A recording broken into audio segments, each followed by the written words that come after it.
स्वागत है सभी मित्रों का विज्ञान भैरव तंत्र पार्ट 3। और आज हम हैं 70वें दिन में 70। और पेज नंबर है 67। भगवान कहते हैं, तुम बिना कुछ जाने बहुत सी चीजों को जान सकते हो। तुम प्रेम को जाने बिना प्रेम के संबंध हम्म। में बहुत कुछ जान सकते हो। तब वह संग्रह है। और अगर तुम प्रेम जानते हो तो वह विकास है। झूठे केंद्र से तुम प्रेम के संबंध में बहुत कुछ जान सकते हो, लेकिन प्रेम के लिए सच्चा केंद्र जरूरी है। तुम सच्चे केंद्र से ही प्रेम कर सकते हो। सच्चा केंद्र ही विकसित हो सकता है। झूठा केंद्र बिना किसी विकास के बस बड़ा होता है। केंद्र कैंसर की तरफ फैलता रहता है और रोग की तरह तुम्हें बोझिल सा बना देता है। लेकिन तुम एक काम कर सकते हो, तुम समग्र रूप में अपनी दृष्टि बदल ले सकते हो। तुम अपनी दृष्टि झूठे से हटाकर सच्चे केंद्र पर लगा सकते हो। आत्मस्मरण का यही अर्थ है।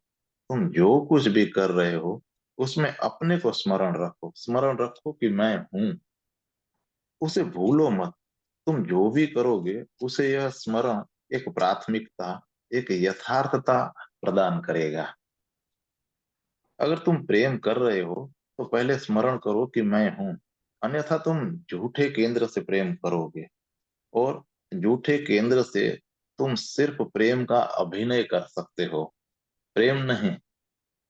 अगर तुम प्रार्थना कर रहे हो तो पहले स्मरण करो कि मैं हूं। अन्यथा तुम्हारी प्रार्थना महज एक मूढ़ता होगी, एक धोखा होगी। और तुम यह धोखा किसी दूसरे के प्रति नहीं, खुद अपने प्रति करोगे। तो पहले स्मरण करो कि मैं हूं। और यह स्मरण इतना आधारभूत हो जाए कि तुम्हारी छाया की तरह तुम्हारे साथ रहे। तब यह स्मरण तुम्हारे नींद में भी प्रवेश कर जाएगा, और नींद में भी तुम्हें स्मरण रहेगा। अगर सारा दिन यह स्मरण बना रहे तो धीरे धीरे वह तुम्हारे स्वप्न में भी और तुम्हारी नींद में भी प्रविष्ट हो जाएगा। और तुम वहां भी जानोगे कि मैं हूं। और जिस दिन तुम अपनी नींद में जान लोगे कि मैं हूं, उस दिन तुम अपने केंद्र में प्रतिष्ठित हो गए। अब झूठा केंद्र समाप्त हो गया, वह तुम पर बोझ नहीं रहा। और अब तुम झूठे केंद्र का उपयोग कर सकते हो। अब वह एक यंत्र भर है। अब तुम उसके गुलाम न रहे, मालिक हो गए। कृष्ण गीता में कहते हैं कि जब सब लोग सोते हैं तो योगी नहीं सोता है, वह जागता है। इसका यह अर्थ नहीं है कि योगी नींद के बिना रहता है। नींद तो एक जैविक जरूरत है। उसका अर्थ यह है कि उसे नींद में भी स्मरण रहता है कि मैं हूं। नींद एक सिर्फ परिगी है, केंद्र पर आत्मस्मरण होता है। योगी को नींद में अपना स्मरण रहता है, और तुम्हें जागते हुए भी अपना स्मरण नहीं रहता है। तुम रास्ते पे चल रहे हो और तुम्हें स्मरण नहीं है कि तुम हो। प्रयोग करके देखो और तुम्हें तुम्हारी गुणवत्ता में बदलाहट महसूस होगी। यह स्मरण रखो कि मैं हूं। अचानक एक नया हल्कापन तुम्हें घेर लेता है। भारी विलीन हो जाता है। तुम निर्भर हो जाते हो। तुम झूठे केंद्र से हटकर फिर सच्चे केंद्र पर प्रतिष्ठित हो जाते हो।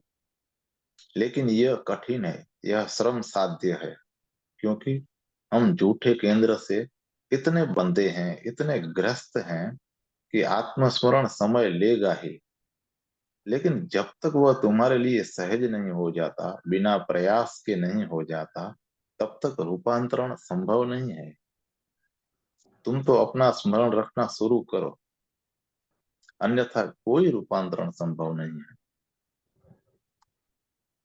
दूसरा प्रश्न है,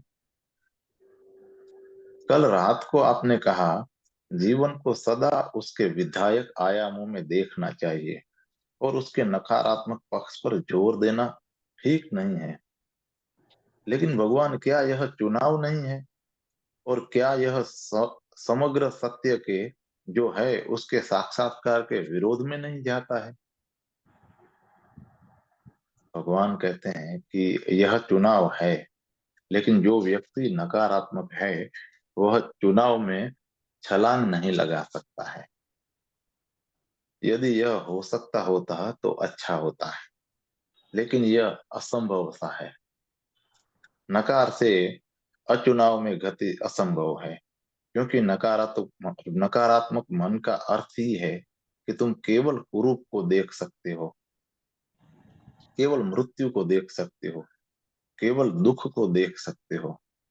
तुम जीवन के विधायक तत्वों को नहीं देख सकते।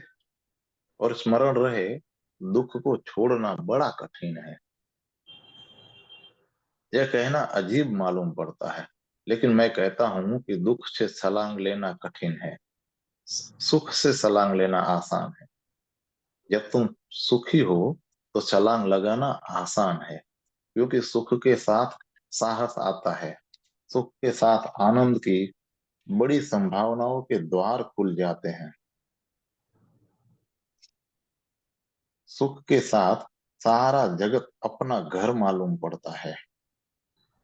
दुख में संसार नर्क मालूम पड़ता है, उसमें आशा नहीं है, चारों तरफ निराशा ही निराशा नजर आती है। उस स्थिति में तुम छलांग नहीं लगा सकते हो। दुख में आदमी कायरता हो जाता है और वह दुख से चिपक कर रहना चाहता है, क्योंकि यह दुख उसका जाना माना सा है। दुख में तुम किसी साहसिक अभियान पर नहीं निकल सकते, उसके लिए एक सूक्ष्म सुख जरूरी है। तभी तुम ज्ञात को छोड़ सकते हो। तुम इतने दुखी हो कि अज्ञात से कोई डर तुम इतने सुखी हो कि अज्ञात से कोई डर न रहा। और सुख ऐसा गहन है कि तुम जानते हो कि मैं जहां भी रहूंगा सुखी रहूंगा। विधायक चित्त के लिए कोई नरक नहीं है, तुम जहां होगे वहीं स्वर्ग होगा। तुम अज्ञात में प्रवेश कर सकते हो, क्योंकि अब तुम जानते हो कि स्वर्ग मेरे साथ साथ चलता है। तुमने सुना है कि लोग स्वर्ग या नर्क जाते हैं। यह मूढ़ता भरी बात है।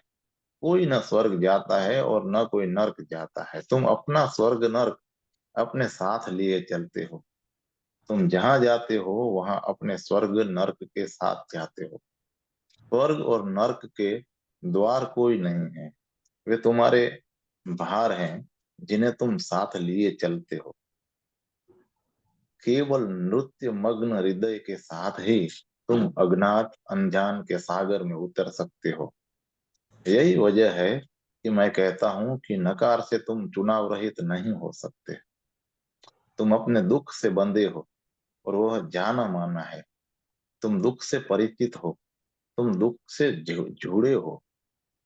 और अज्ञात की बजाय जाने माने दुख में रहना बेहतर है।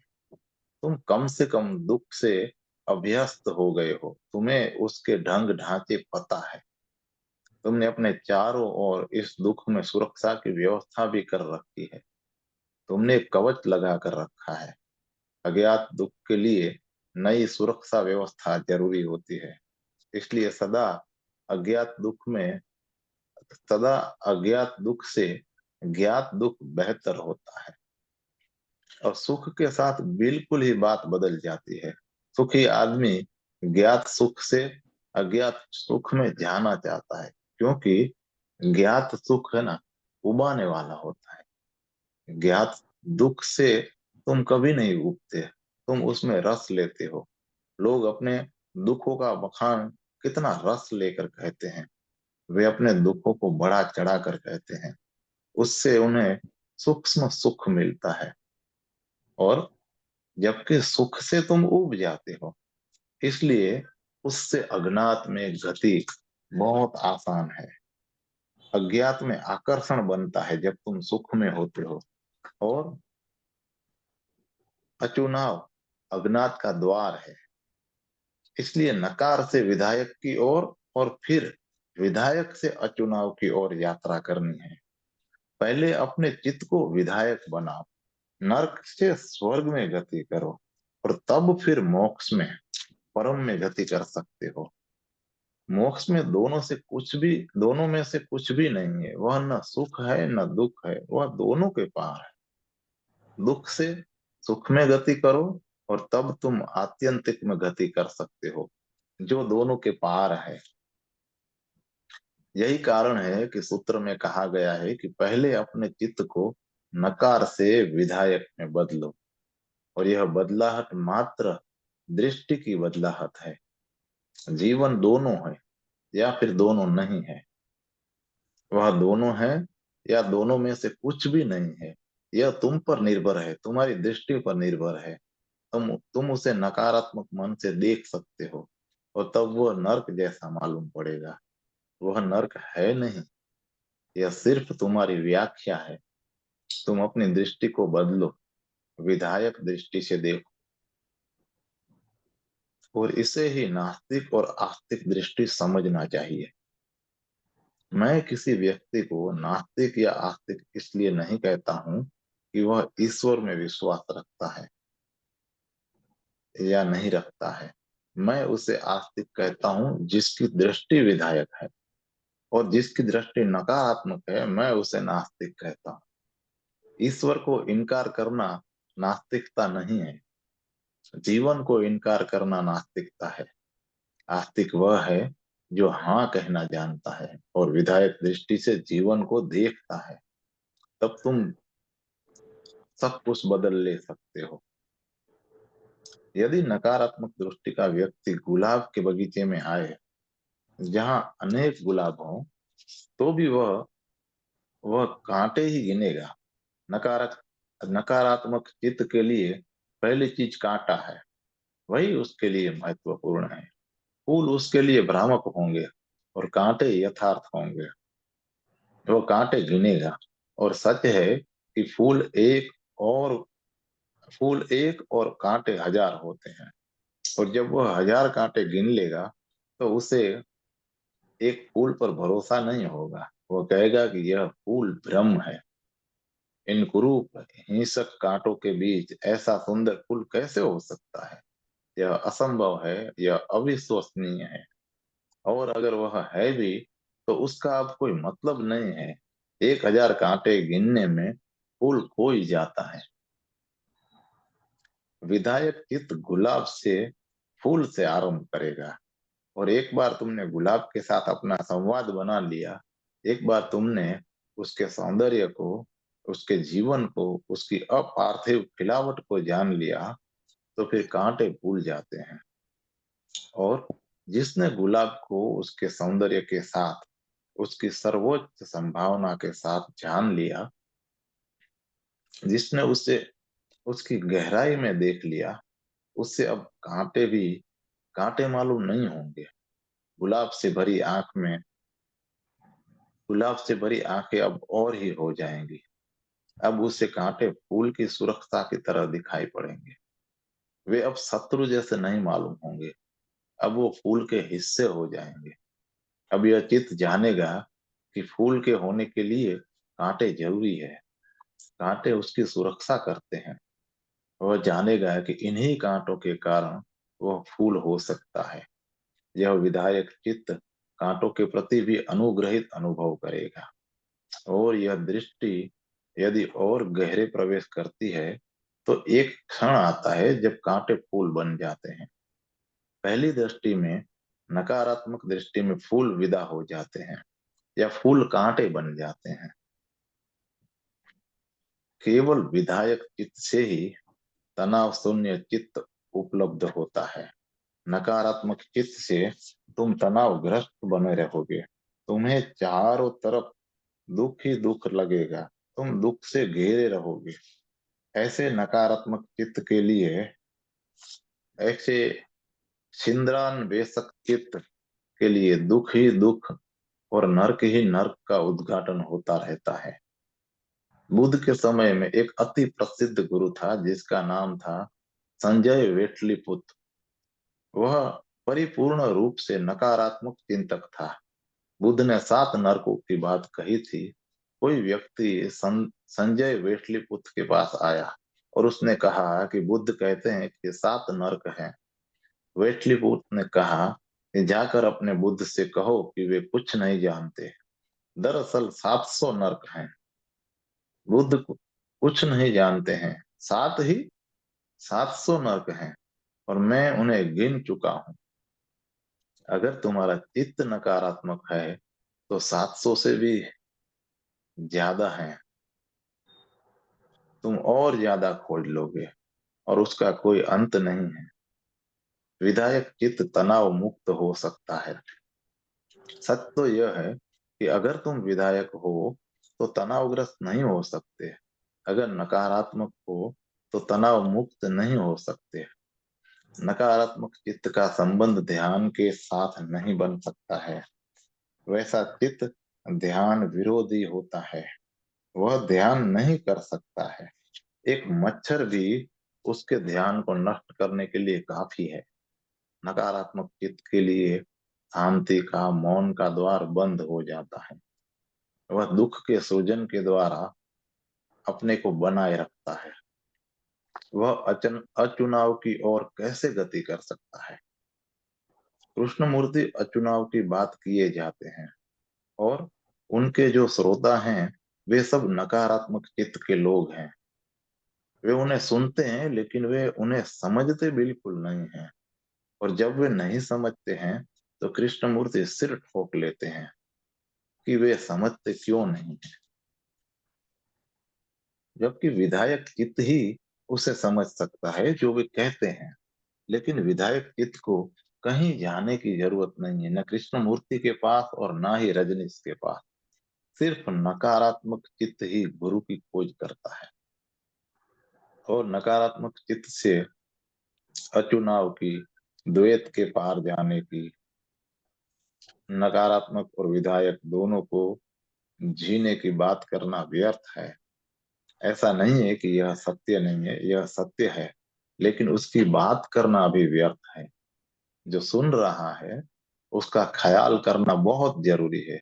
वह बोलने वाले से ज्यादा महत्वपूर्ण होता है। जैसा मैं देखता हूं तुम नकारात्मक हो, इसलिए पहले तुम्हें विधायक में रूपांतरित करने की जरूरत है। तुम्हें नहीं कहने वाले से हाँ कहने वाला बनाना जरूरी है। तुम्हें जीवन को हाँ की दृष्टि से देखना चाहिए और हाँ की दृष्टि के साथ यह धरती समग्रतः रूपांतरित हो जाती है। और जब तुम्हें विधायक दृष्टि मिल जाए तब तुम अचुनाव में छलांग लगा सकते हो। और तब वो आसान होगा, बहुत आसान। दुख का त्याग नहीं हो सकता है, वह कठिन है। दुख से तुम्हारा लगाव है। सिर्फ सुख का त्याग हो सकता है। क्योंकि अब तुम जानते हो कि जब मैं नकार का त्याग करता हूं तो मुझे विधायक मिलता है। विधायक सुख प्राप्त होता है। तुम जानते हो कि नकार का त्याग करने से सुख मिलता है। इसलिए अगर मैं सुख का भी त्याग कर दूं, विधायक मन का भी त्याग कर दूं, तो मेरे लिए अनंत का द्वार खुल जाएगा। लेकिन सबसे पहले विधायक की प्रतीति बहुत जरूरी है। और केवल तभी तुम छलांग लगा सकते हो। तीसरा प्रश्न। अंतिम विधि के प्रसंग में कल आपने बताया कि माया के इस जगत में साधक का आंतरिक चैतन्य ही उसका एकमात्र केंद्र है। इस संदर्भ में कृपया समझाएं कि इस माया के जगत में गुरु का महत्व क्या है, वो उसका काम क्या है।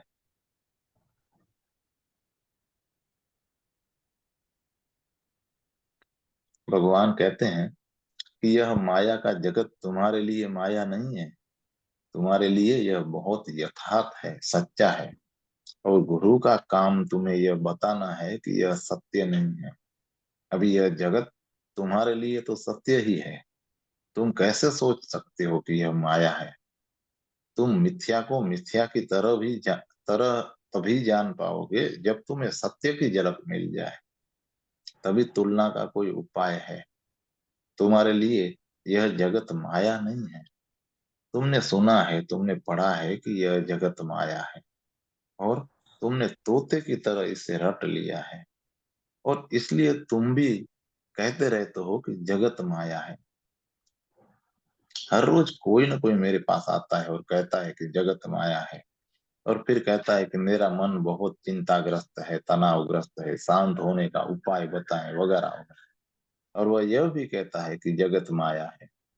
अगर जगत माया है तो तुम्हारा मन तनावग्रस्त कैसे हो सकता है? अगर तुमने जान लिया है कि जगत माया है तो जगत विदा हो जाएगा, और जगत जगत के साथ साथ उसके सब दुख और संताप भी विदा हो जाएंगे।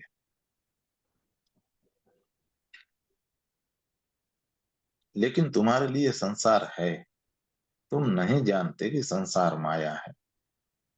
सुबह जब नींद हो जाती है और उसके साथ ही स्वप्न भी, तो क्या तुम स्वप्नों की चिंता लेते हो? क्या तुम परेशान होते हो कि सपने में मैं बीमार था या मर गया था? जब तक स्वप्न था तुम परेशान थे कि मैं बीमार हूँ, कि मुझे दवा चाहिए, कि मेरे लिए डॉक्टर बुला दो। लेकिन सुबह जैसे ही तुम्हारी नींद खुली और सपने विदा हो गए, तुम परेशान नहीं हो। अब तुम जानते हो कि यह सपना था और मैं बीमार नहीं। अगर कोई आकर मुझे कहे कि मैं जानता हूं कि यह सपना था, कि मैं बीमार नहीं हूं, लेकिन मुझे बताए कि बीमारी से छुटकारे के लिए दवा कहाँ से प्राप्त करूं, तो फिर उसका क्या मतलब होगा? उसका मतलब होगा कि वो अभी भी सोया है, तो अभी भी सपने देख रहा है। इसका अर्थ है कि सपना जारी है। भारत में यह तोता रटन कि संसार माया है लोगों के मन में बहुत गहराई तक प्रवेश कर गई है, लेकिन यह प्रवेश झूठे केंद्र में हुआ है। यह उनका विकास नहीं है। हमने सुना है, उपनिषद, वेद और ऋषि मुनियों सदियों से कहते आ रहे हैं कि संसार माया है। उन्होंने इस धारणा को इतने जोर से प्रचारित किया है कि जो सोए हैं, जो सपने देख रहे हैं, उन्हें भी लगता है कि हम जागे हुए हैं। लेकिन सारा संसार सोया हुआ है, और उनका दुख बताता है कि उनके लिए संसार यथार्थ है। उनका संताप कहता है कि संसार सत्य है। गुरु का काम है कि तुम्हें सत्य की झलक दे। उसका काम है तुम्हें सिखाना नहीं, जगाना है। गुरु शिक्षक नहीं है, जगाने वाला है। गुरु तुम्हें सिद्धांत नहीं देता है। अगर वह कोई सिद्धांत देता है तो वह दार्शनिक हुआ। अगर वह संसार को माया कहता है तो वह तर्क वितर्क करता है, प्रमाणित करता है कि संसार माया है। अगर वह तुम्हें कोई बौद्धिक सिद्धांत देता है तो वह गुरु नहीं है, वह शिक्षक हो सकता है, किसी विशेष विचारधारा का शिक्षक। लेकिन वह गुरु कतई नहीं है। गुरु सिद्धांत नहीं देता है, यह विधि देता है, उपाय देता है, ताकि तुम नींद से बाहर आ सको। और यही कारण है कि गुरु सदा तुम्हारे सपनों के लिए बाधा बन जाता है, और गुरु के साथ रहना कठिन हो जाता है। शिक्षक के साथ रहना बहुत आसान है, वह कभी तुम्हारी नींद में बाधा नहीं डालता है। सच तो यह है कि वह तुम्हारे ज्ञान संग्रह को बढ़ाता है, वह तुम्हारे अहंकार को बढ़ाता है। शिक्षक तुम्हें पंडित बनने में सहायता देता है, उससे तुम्हारा अहंकार तृप्त होता है। अब तुम ज्यादा जानते हो, अब तुम ज्यादा तर्क वितर्क कर सकते हो, तुम दूसरे को शिक्षा दे सकते हो। लेकिन गुरु सदा उपद्रवी होता है। वह तुम्हारी नींद में, तुम्हारी स्वप्न तंद्रा में बाधा बन जाता है। हो सकता है तुम बहुत सुंदर स्वप्न देख रहे थे, तुम किसी यात्रा पर थे, सुंदर यात्रा। गुरु उसमें बाधा डालेगा और तुम नाराज होगे। इसलिए गुरु को सदा शिष्यों से खतरा रहता है। शिष्य कभी भी किसी भी क्षण उनकी हत्या कर सकते हैं, क्योंकि वह विघ्न डालेगा ही। वही तो उसका काम है। वह तुम्हें वैसे ही नहीं रहने दे सकता है जैसे तुम हो, क्योंकि तुम गलत हो, झूठे हो। वह तुम्हारे झूठे व्यक्तित्व को मिटाएगा, और यह काम पीड़ादायी है। यही कारण है कि यदि गहन प्रेम न हो तो यह काम असंभव है। अगर धनिष्ठता की, अंतरंगता की जरूरत है, अति घनिष्ठता की, अंतरंगता की जरूरत है, अन्यथा द्रोणा बीच में आ जाएगी। गुरु तुम्हें अपने निकट नहीं आने देगा यदि तुमने समर्पण नहीं किया है, अन्यथा तुम शत्रु बनने वाले हो। तुम्हारी पूरी तरह समर्पण करने पर ही गुरु काम कर सकता है। गुरु उसका काम आध्यात्मिक सर्जरी है और शिष्य को बहुत पीड़ा से गुजरना होगा। तो अगर उसका गुरु के साथ गहन आत्मीयता का संबंध नहीं है तो यह काम असंभव है। वह इतनी पीड़ा झेलने को राजी नहीं होगा। वह आनंद की खोज में आया था और गुरु गुरु उसे पीड़ा में डाल देगा। वह सुख का अनुभव लेने आया था और गुरु उसके लिए नर्क निर्मित करता है। शुरू में तो नर्क ही होगा, क्योंकि तुम्हारी अपनी इमेज चूर चूर हो जाएगी। तुम्हारी अपेक्षाएं चूर चूर हो जाएंगी। तुमने जो भी जाना है उसे तुम फेंक देना चाहोगे। तुम जो भी हो उसे गुरु मिटा देगा। सच ही तुम्हें मृत्यु से गुजरना है। भारत में प्राचीन दिनों में हम कहते थे, आचार्यो मृत्यु हुई। गुरु मृत्यु है और वह है। और जब तक तुम्हारी श्रद्धा समग्र नहीं है, यह सर्जरी असंभव है। क्योंकि आरंभ में तो पीड़ा होगी, तुम्हारे दुख और दर्द उभरेंगे, तुम्हारा तुम्हारे दमित नर्क ऊपर आएंगे। अगर गुरु में तुम्हें भरोसा है, गहन श्रद्धा है, तो ही तुम उसके साथ बने रह सकते हो, अन्यथा तुम भाग जाओगे। क्योंकि यह आदमी तुम्हें पूरी तरह अस्त व्यस्त कर रहा है, उपद्रव में डाल रहा है।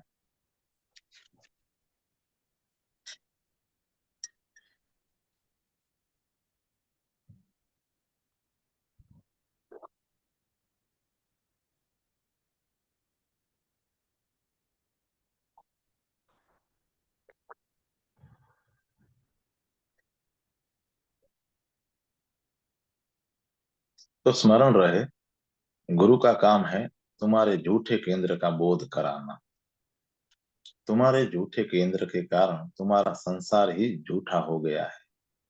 संसार दरअसल माया नहीं है, वह तुम्हारी भ्रांत दृष्टि के कारण माया है। तुम्हारी आंखें सपनों से भरी है और तुम चारों ओर अपने सपनों को प्रक्षेपित कर रहे हो, और उससे ही सत्य असत्य हो जाता है। जब तुम्हारी आंखें शुद्ध होंगी, सत्य होंगी, तो यही संसार सत्य हो उठेगा। जब तुम्हारा झूठा केंद्र मिट जाएगा और तुम अपने सच्चे केंद्र पर अपनी आत्मा में प्रतिष्ठित हो जाओगे, तो यही संसार निर्वाण हो जाएगा।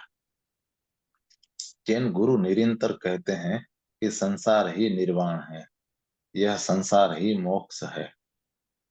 सब दृष्टि की बात है। झूठे झूठी आंखों से सब कुछ झूठा होता है, सच्ची आंखों से सब कुछ सत्य हो जाता है। तुम्हारा झूठा व्यक्तित्व तुम्हारे चारों ओर झूठा संसार निर्मित कर देता है। और यह मत सोचो कि सब लोग एक ही संसार में रहते हैं। ऐसा नहीं है कि प्रत्येक व्यक्ति अपने ही संसार में रहता है।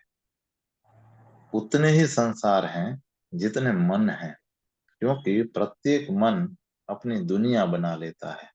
अगर तुम परिवार में भी रहते हो तो पति अपनी दुनिया में रहता है और पत्नी अपनी दुनिया में रहती है, और रोज रोज इन दुनियाओं के बीच टकराहट होती रहती है। वे कभी मिलती नहीं, वे बस टकराती है। मिलन असंभव है। मनों का मिलन नहीं हो सकता है, सिर्फ टकराहट, सिर्फ संघर्ष होता है। जब मन नहीं है तब मिलन हो सकता है। पत्नी अपनी ही दुनिया में रहती है, अपनी ही अपेक्षाओं में रहती है। उसके लिए वह असली पति नहीं है जो वस्तुतः संसार में है। वह पति की अपनी ही एक इमेज रखती है। पति भी अपनी दुनिया में रहता है और असली पत्नी उसकी पत्नी नहीं है। उसके पास भी पत्नी की एक इमेज है। और जब कभी यह पत्नी इस इमेज से कम होती है, तब द्वंद्व और संघर्ष का, क्रोध और धुना का दौर शुरू हो जाता है। पति पत्नी अपनी इमेज को प्रेम करते हैं, और वे दोनों इमेज काल्पनिक हैं, झूठी हैं, वे कहीं भी नहीं है। असली पति भी मौजूद है, असली पत्नी भी मौजूद है, लेकिन उनका मिलना कहीं नहीं हो सकता है, क्योंकि इन दो असली व्यक्तियों के बीच कल्पना के पति पत्नी आ जाते हैं। वे सदा हैं, और वे असली को, वास्तविक को मिलने नहीं देते हैं। प्रत्येक व्यक्ति अपने ही संसार में रहता है, वह अपने ही सपनों में, अपेक्षाओं में, प्रक्षेपणों में जीता है। तो जितने मन हैं उतने ही संसार हैं, और वे सब संसार माया है। जब तुम्हारा झूठा केंद्र विलीन होता है, पूरा जगत बदल जाता है। तब जो संसार है वह सत्य है। तब तुम पहली दफा चीजों को वैसी देखते हो जैसी वे हैं। फिर कोई दुख नहीं रहता है, क्योंकि माया के साथ अपेक्षाएं भी जाती रहती है, और सत्य में दुख नहीं होता है। तब व्यक्ति स्पष्ट दिखता है कि ऐसा है, ऐसा तथ्य है। सिर्फ झूठ के साथ समस्याएं खड़ी होती है, और झूठ तुम्हें तथ्यों को कभी जानने नहीं देता है। मन के ये झूठ ही माया है। गुरु का काम इतना ही है कि वह तुम्हारे झूठों को चकनाचूर कर दे, ताकि तथ्य तुम्हें उपलब्ध हो जाए, और तुम तथ्य को उपलब्ध हो जाओ। यह तथ्यता ही, यह तथाता ही सत्य है। और जब तुम तथाता को जान लोगे, तो गुरु भी वही नहीं रह जाएगा। अभी यदि तुम गुरु के पास भी आते हो, तो तुम गुरु की अपनी ही इमेज लेकर आते हो। कोई मेरे पास आता है तो वह मेरी एक इमेज लेकर आता है, और जब मैं उसकी अपेक्षा से मेल नहीं खा पाता, तो वह कठिनाई में पड़ता है। लेकिन मैं उसकी अपेक्षाओं को कैसे पूरी कर सकता हूँ? और अगर मैं उनकी अपेक्षाओं को पूरी करने की चेष्टा करूं, तो मैं उपद्रव में पड़ूंगा। हर एक शिष्य सोचता है कि मुझे ऐसा ऐसा होना चाहिए, वैसा होना चाहिए। उसकी गुरु की अपनी ही धारणाएं हैं। अगर मैं उसकी धारणाओं की पूर्ति नहीं करता हूं, तो वह निराश होता है। लेकिन ऐसा होना अनिवार्य है। शिष्य मन लेकर आता है, और यही समस्या है। मुझे उसके मन को बदलना है, पहुंच देना है। शिष्य मन लेकर आता आता है, और उसी मन से मुझे देखता है। मैं एक परिवार के साथ ठहरा हुआ था, वो जैन परिवार था। वे लोग रात में भोजन नहीं करते थे। उस परिवार के जो वयोवृद्ध पितामह थे, वह मेरी पुस्तक के प्रेमी थे। मुझे उन्होंने पहले कभी नहीं देखा था। और किताब से प्रेम करना आसान है, किताब मुर्दा चीज है। वे मुझे मिलने आए। वे इतने वृद्ध थे कि अपने कमरे से उठकर आना भी उनके लिए कठिन था। वे 92 वर्ष के थे, और वे मुझे मिलने आए। मैंने उनसे कहा कि मैं ही आपके कमरे में आ जाऊंगा, लेकिन उन्होंने कहा कि नहीं, मैं आपका बहुत आदर करता हूँ, मैं ही आऊंगा। वे आए, और उन्होंने मेरी भूरी भूरी प्रसन्नता की। उन्होंने कहा कि आप बिल्कुल तीर्थंकर जैसे हैं, जैनियों के सर्वोच्च तीर्थंकर महावीर जैसे हैं। जैनियों के सर्वोच्च तीर्थंकर गुरु कहलाते हैं। तो उन्होंने कहा कि आप तीर्थंकर जैसे हैं। वे मेरी प्रशंसा ही प्रशंसा करते रहे। इसी बीच सांझ उतर आई, और अंधेरा छाने लगा। घर के अंदर से कोई आया, और मुझसे बोला कि देर हो गई है, आप जाकर भोजन कर ले। मैंने उससे कहा कि जरा रुको, इन वृद्ध सज्जन की बात पूरी कर लेने दो, फिर मैं भोजन कर लूंगा।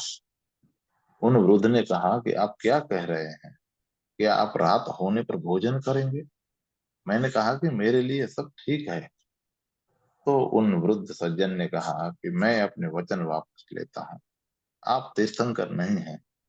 जो व्यक्ति इतना भी नहीं जानता कि रात में खाना महापाप है, वह और क्या जानेगा।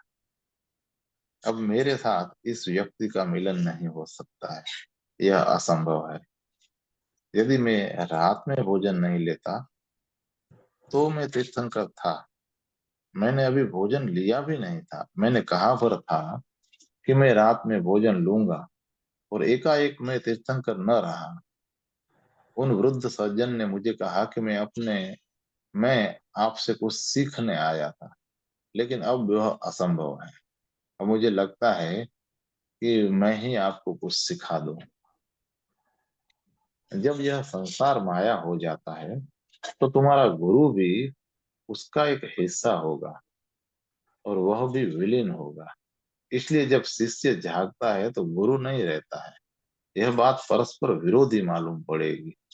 जब शिष्य सच में ही बोध को उपलब्ध होता है तो गुरु नहीं रहता है। बौद्ध संत सरहा के अनेक सुंदर गीत हैं। वह प्रत्येक गीत के अंत में कहता है, और सरहा विलीन हो गया।